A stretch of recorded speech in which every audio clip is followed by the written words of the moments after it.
Good morning everyone. आज हम लोग कक्षा 3 के हिंदी विषय पाठ 1 जिसका नाम है प्रकृति का संदेश पढ़ते हैं।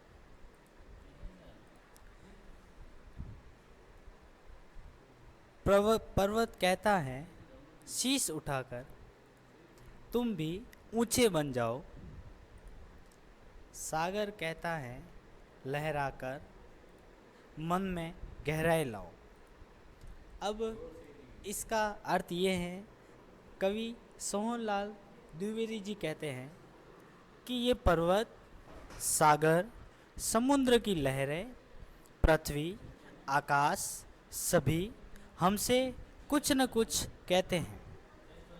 पर्वत कहता है कि सदा यानी हमेशा अच्छे काम करो ताकि तुम गर्व से सिर उठाकर रह सको।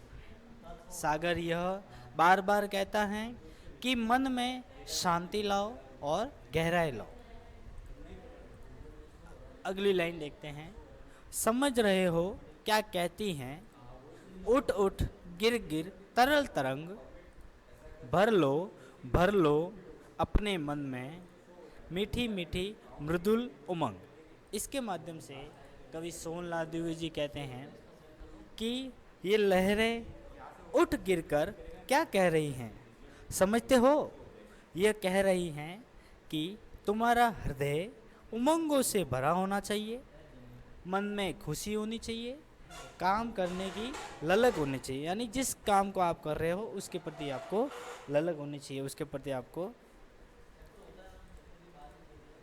पृथ्वी कहती धैर्य न छोड़ो, कितना ही हो सिर पर भार, नभ कहता है फैलो इतना, ढक लो तुम सारा संसार। इसके माध्यम से कवि कहते हैं कि पृथ्वी कहती हैं कि मन में धैर्य लाओ यानी धीरज लाओ, कभी भी किसी भी काम से न घबराओ। और आकाश कहता है कि अपने यश से सारे संसार को ढक लो, यानी कि इतने अच्छे काम करो कि तुम्हारा नाम पूरे संसार में फैल जाए, रोशन हो जाए। यह हमें कहता है आकाश। अभी हम लोग इसके कठिन शब्दार्थ हैं जो हम पढ़ते हैं। सबसे पहले है पर्वत, जिसको पहाड़ यानी माउंटेन कहते हैं। उसके बाद है ऊंचे, ऊंचे का मतलब महान यानी ग्रेट। फिर है गहराई जो कि गंभीरता, डीपनेस जिसको बोलते हैं। तरंग यानी लहर, मृदुल यानी कोमल, धैर्य यानी धीरज, पेशेंस। आइए अब हम इसके प्रश्न उत्तर को हल करते हैं। सबसे पहला प्रश्न है, प्रकृति हमें क्या संदेश दे रही है, यानी ये जो प्रकृति है वो हमें क्या मैसेज दे रही है, क्या संदेश दे रही है। इसका उत्तर है, प्रकृति हमें ये संदेश दे रही है कि अच्छे इंसान बनो, शांतिपूर्वक और प्रसन्नतापूर्वक तरक्की के रास्ते पर हमेशा आगे बढ़ते जाओ। अब हम दूसरे प्रश्न को पढ़ते हैं। इस प्रश्न है, इस कविता को याद करके जोर जोर से गाइए। ये आपको स्वयं ही करना है, इस कविता को याद करना है और इसको घर पर जोर जोर से अच्छे सस्वर गा करके इसको याद करना है। अब पहला प्रश्न है कि पर्वत सदा का मतलब मैंने आपको पहले भी बताया था कि हमेशा होता है। स्वाभिमान पूर्वक शीश उठाकर यानी अपना मस्तक उठा करके खड़ा रहता है और वह हमें क्या प्रेरणा देता है। जो पर्वत है वो अपना शीश उठा करके हमें क्या प्रेरणा देता रहता है। तो हम इसका उत्तर जानते हैं। पर्वत यह शीश उठाकर ये प्रेरणा देना चाहता है कि तुम भी अच्छे काम करो और दूसरों के लिए काम करो। एक तो पहली बात यह है कि आप अच्छे काम करो और दूसरों के लिए काम करो, हमेशा दूसरों की भलाई करो।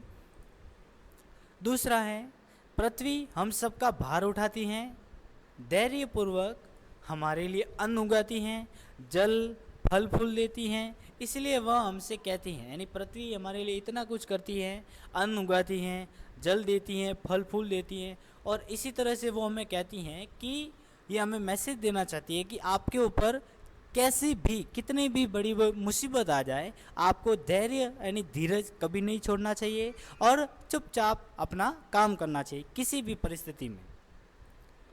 तीसरा है, सागर हमसे मन में गहराई लाने के लिए क्यों कहता है। सागर जो है वो हमसे अपने मन में गहराई लाने को क्यों कहता है। तो सागर इसलिए कहता है क्योंकि गहराई से सोच विचार करने वाले ही काम में सफल होते हैं, यानी जो ठंडे दिमाग से सोचने के बाद ही काम करता है वो सफल होता है, उन्हें ही सब लोग पसंद करते हैं। तो हम लोग आगे पढ़ते हैं।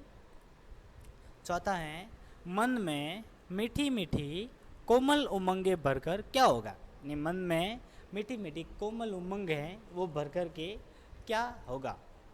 तो आइए हम इसका उत्तर जानते हैं। मन में मीठी मीठी उमंगें भरकर काम अच्छी तरह से होगा और जो काम आप कर रहे हो वो खुशी से होगा, यानी जिस काम में आप मन लगा कर काम करोगे वो काम आपके अच्छा होगा और उससे आपको खुशी मिलेगी। पांचवा पढ़ते हैं, हम किस प्रकार संसार को ढक सकते हैं। इसका आपको सही उत्तर बताना है। तो पहला ऑप्शन है आपके सामने, धुएं से ढक सकते हैं हम लोग संसार को। ख है, हम लोग यश यानी नाम कीर्ति फैला करके संसार को ढक सकते हैं। तीसरा है, हम लोग संसार को चादर से ढक सकते हैं। या फिर चौथा है कि हम लोग संसार को आसमान से ढक सकते हैं। तो आइए बच्चों हम इसका उत्तर आपको बताते हैं। हम लोग संसार को यश से यानी अपने नाम से, अपने कीर्ति से हम लोग ढक सकते हैं। अपना नाम फैला करके हम लोग संसार को ढक सकते हैं।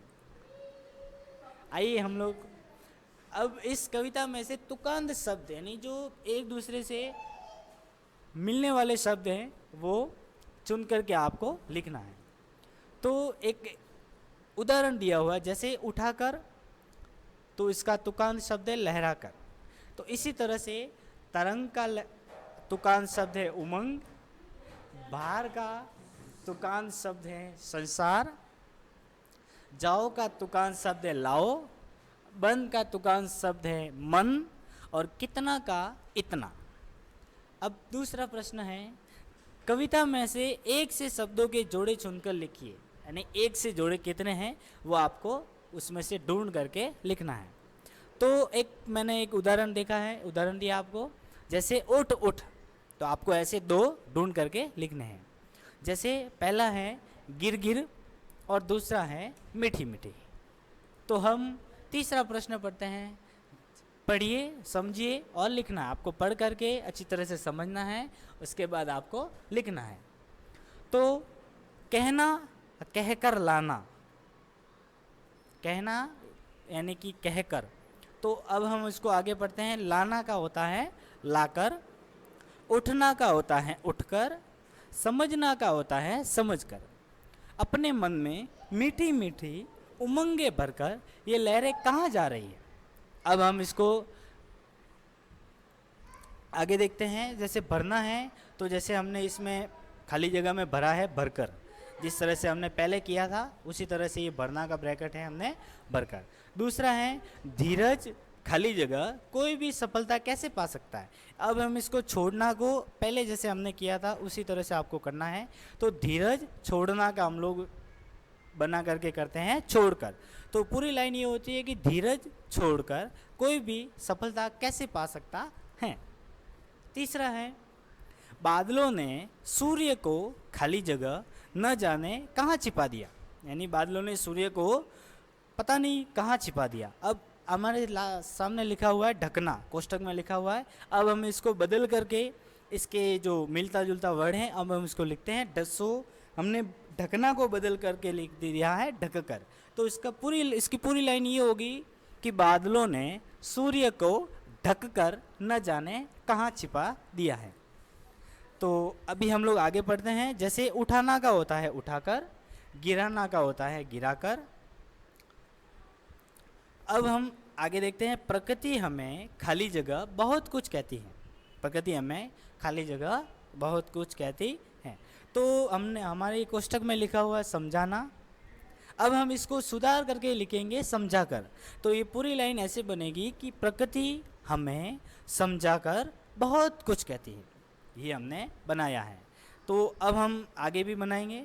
तो दूसरा है, हम अपने आसपास को साफ सुथरा, खाली जगह, प्रकृति को खुश कर सकते हैं। तो हमारे सामने लिखा हुआ है ब्रैकेट में बनाना। अब हम बनाना को किस तरह से बदलेंगे कि ये लाइन एकदम सही होगी। तो हम इस बनाना को बनाकर में बदलेंगे। तो ये लाइन इस प्रकार होगी कि हम अपने आसपास को साफ सुथरा बनाकर, हमारे आसपास को जो भी हमारे आसपास है उसको साफ सुथरा बनाकर हम प्रकृति को खुश कर सकते हैं। अब चौथा प्रश्न है कि दो दो पर्यायवाची शब्द चुनिए और बोलकर लिखिए। आपको बोलकर इसलिए लिखने का बताया गया ताकि आपको इसका सही उच्चारण भी समझ में आ जाएगा। तो ये जो कोष्ठक में दिए हुए हैं ये इसे उत्तर हैं, हमें दो दो पर्यायवाची ढूंढ करके लिखना है। तो पहला है, पर्वत को हम पहाड़, खाली जगह और खाली जगह भी कहते हैं। तो अब हम पर्वत को और किस नाम से जानते हैं जो इसके पर्यायवाची होते हैं। जैसे देखो, मैंने इसमें भरे हैं अचल और शैल। तो पर्वत के पर्यायवाची शब्द हुए अचल और शैल। इसी तरह से हम लोग आगे भी करते हैं।